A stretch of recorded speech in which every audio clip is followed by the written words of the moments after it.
저는 광주에 갔을 때 꼭 하고 싶은 얘기가, 우리가 과거에 민주화 운동을 해냈던 나라라고 한다면은 다른 나라의 민주화 운동에 대해 가지고는 우리가 얼마나 적극적인 자세를 취할 것이냐. 홍콩 민주화 운동 시위할 때 제가 직접 찾아갔거든요. 어떤 모습인지 넌 보고 싶어가지고 2019년 말에 찾아갔는데, 제가 한국에서 왔다 그러니까, 한국에선 정치인이야 그러니까 제발 우리 돌아가가지고 우리 현실을 한국 사람들한테 전달해달라. 그래서 그 당시 제가 바른미래당 최고위원하고 있을 텐데, 제 제안으로 3당인 바른미래당만 홍콩 민주화 운동에 대해 가지고 당 차원의 지지 성명을 냅니다. 여기서 잠깐만 제가 끼어들면, 이준석 최고가 홍콩에 저보고 같이 가자고 했거든요. 근데 제가 난 민주당 소속이라 가기가 좀 그랬어요. 왜요? 민주당에 물어봤더니 민주당이 공식적으로 홍콩 민주화에 대해서 지지 성명이나 이런 게 안 나올 분위기였어요. 그리고 내가 가면 왜 이준석 가는데 너가 가냐, 이런. 중국이 눈치를 이렇게 보지? 그때 깜짝 놀랐다고. 민주화 운동하는 사람들을 지지하겠다라는 걸 가는데 윗분들 몇 분한테 물어봤을 때 당에서 반기지 않은 분위기였어요. 그때 그 당시에 자유한국당마저도 그걸 공식 입장 안 냈어요. 저는 우리가 앞으로 국제사회의 문제나 이런 것들에도 국익이라는 약간 미묘한 두 글자 때문에 우리가 국제사회에서 해야 될 의무를 저버리지 않았으면 좋겠다. 그게 우리가 국제사회에서 존경받는 길이고 국격이 올라가는 길이다. 전 이렇게 생각하고요. 우리가 미얀마 사태에 대해 가지고 강한 입장을 내지 못하는 것은 굉장히 비겁한 행동이다. 전 이렇게 생각하고요. 적어도 그런 문제 있어가지고 우리가 어설픈 국익 같은 단어를 꺼낼 거면은 우리가 민주주의 국가를 할 수 없는 것이고요. 그러니까 홍콩 관련해가지고 문재인 정부가 입장을 내지 않았을 때 문재인 정부를 굉장히 세게 비판했습니다. 당신들은 5.18 정신을 계승하겠다고 하고 민주화 운동의 주체라고 이야기하는데 홍콩 민주화 운동에 대해서 왜 아무 말도 하지 못하느냐 그랬더니만은 민주당 측 반응이 뭐였냐면은 국익을 생각해서 그러지 않는다. 중국과의 외교 관계를 생각하고 국익을 생각해서 아무 말 하지 않겠다 이렇게 얘기했거든요.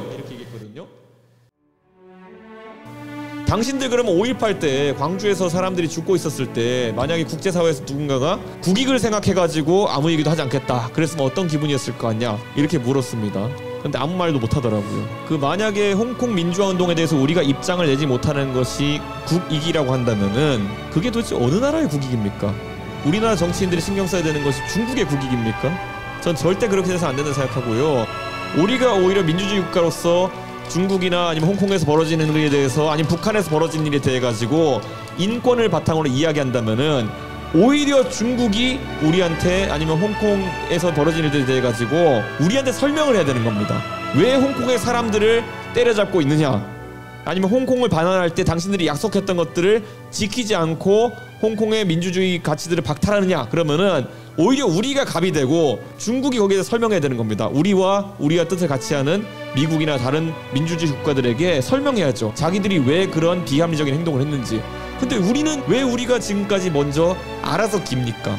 우리가 떳떳한 행동을 해야 되는 것인데, 우리는 그렇게 하는 순간부터 민주주의 국가라고 할 수가 없는 것이고 아주 이중적인 그런 잣대를 가진 그냥 위선자들이 되는 겁니다. 저는 우리 당도 우리 나라도 그래서는 안 된다고 생각하고요. 그게 제가 생각하는 비겁하지 말자의 가장 선명한 예일 겁니다. 예.